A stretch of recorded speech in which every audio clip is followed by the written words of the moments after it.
There's going to be a time where, I mean, you could still do porn, but the fan base for your movies will not be what they are at your height.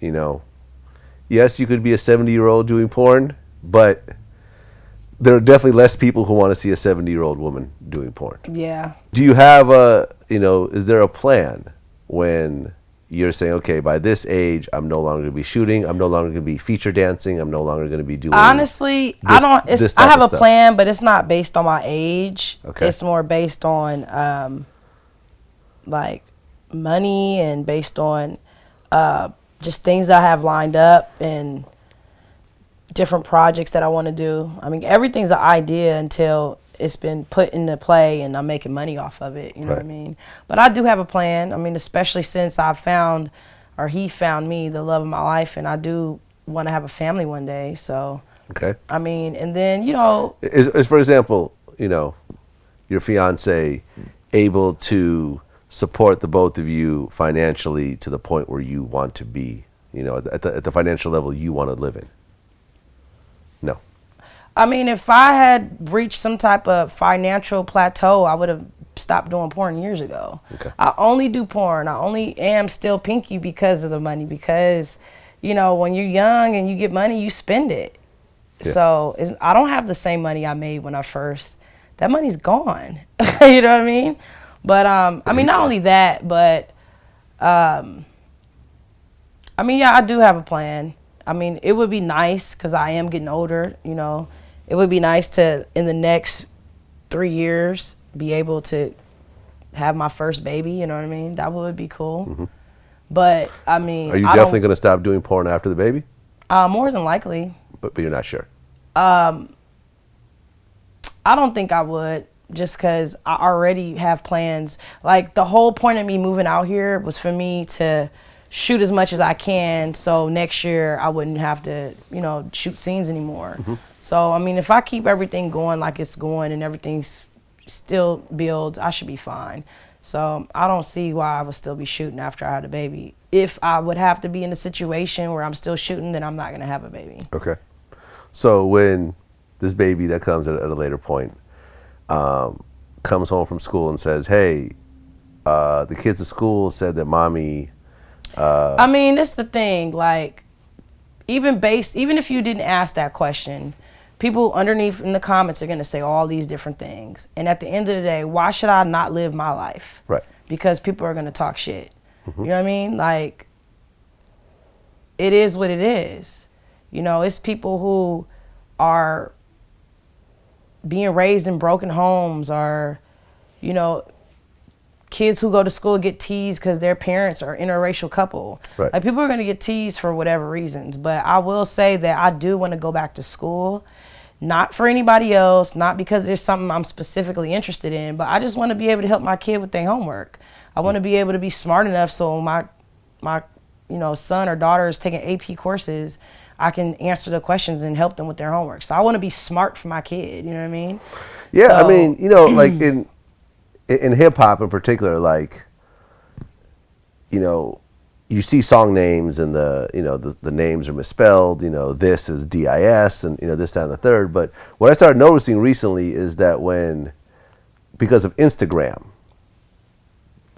when someone puts up a caption on Instagram and there's a bunch of misspellings and so forth, you actually see people saying, hey, like, it's not cool to not be able to spell at an elementary school level. And you see, it's almost like... People are just being assholes, for real. People are just being assholes. Okay, but hear me out on this one. People are being assholes. But, for example, something very, very slight like this, like when you're typing on, Gmail or something like that, when the word is misspelled, there's a little red line that goes underneath that. So it kind of forces you to go back. You could either leave it. Ask Siri. Or, ask Siri or click the little spell check button and then actually learn how to spell it. So it's kind of like, you got to understand, like, when we were kids, we didn't really have computers. There was no World Wide Web. There was no social media. It's whatever. You could get by without really spelling.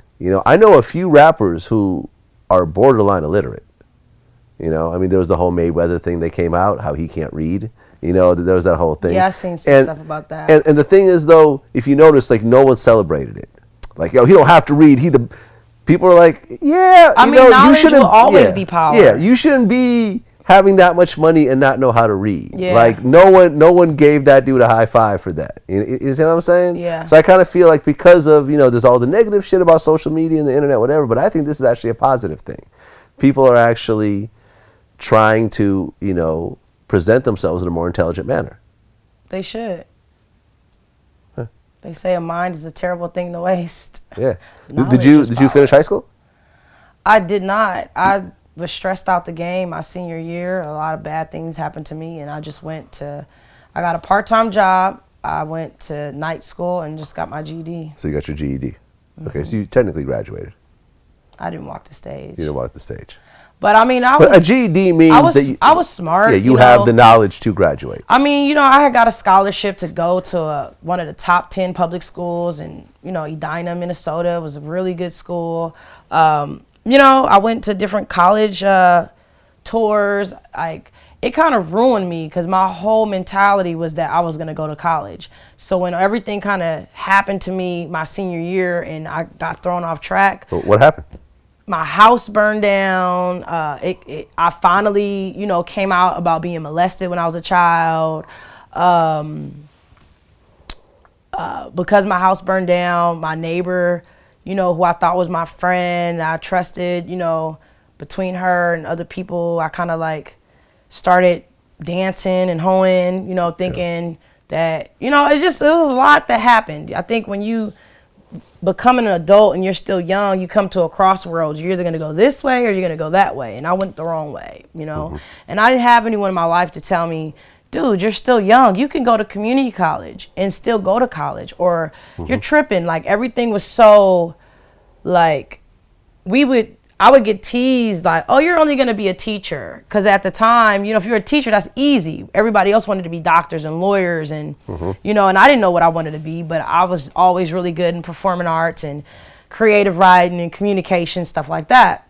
But I wasn't just getting straight A's and A pluses in biology or math and everything with everyone else. I only got, my stronger grades was in writing and communication type stuff, performing mm-hmm. arts or whatever.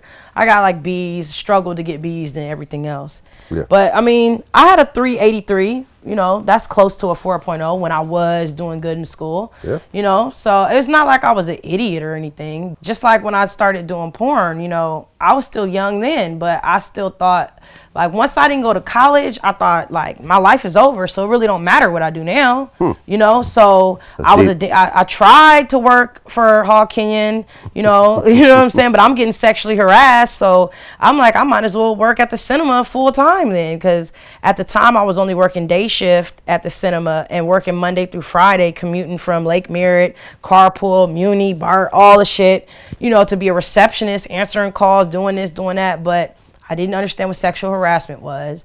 So I didn't know to be able to tell somebody or sue. So what I do, I'm like, well, shit, I might as well be a stripper full time. I'm getting harassed anyway. So I become a strip hoe, and then if everyone around you is doing it and having sex for money and dancing and this, and it's just becoming normal, And then when the idea of doing porn, it was just like, well, shit, I'm tired of dancing every fucking night playing tip out. So I looked at it like a situation where I can actually become something bigger and be on the level I am today where, shit, I make what I make on stage and for my bookings, and I wasn't making that kind of money doing the stuff I was doing in the past, Mm-hmm. So, but, so yeah, I didn't really know or have no one to tell me like, you can go to community college or you can do this, or you can do that. It's not the end of the world. Like, I just felt, I was just down and in a rut. And I mean, I've seen it, like one of my close friends, who I grew up with, was actually one of the security guys at Market Street Cinema, I think around the time that you were working there. And he just got caught up in that lifestyle, started getting on that cocaine, started, hanging out with the girls. Yeah. And before you know it, some years had passed, and he's still doing the same thing. I know they were on Oxycontin hard before I left. Oh, really? That was the drug? That was the choice of drug. Yeah. So, I mean, luckily, I never got involved in drugs. You know, I had a very small time that I experimented with ecstasy in Atlanta, you know what I mean? And my friends, when they found out, my family was just like, oh my God, because I was always about, don't do drugs. Yeah. No. So, I barely smoke weed now. I'm not drinking until June 1st because I'm on my 90-day challenge. Okay. I stopped smoking cigarettes, so, shit.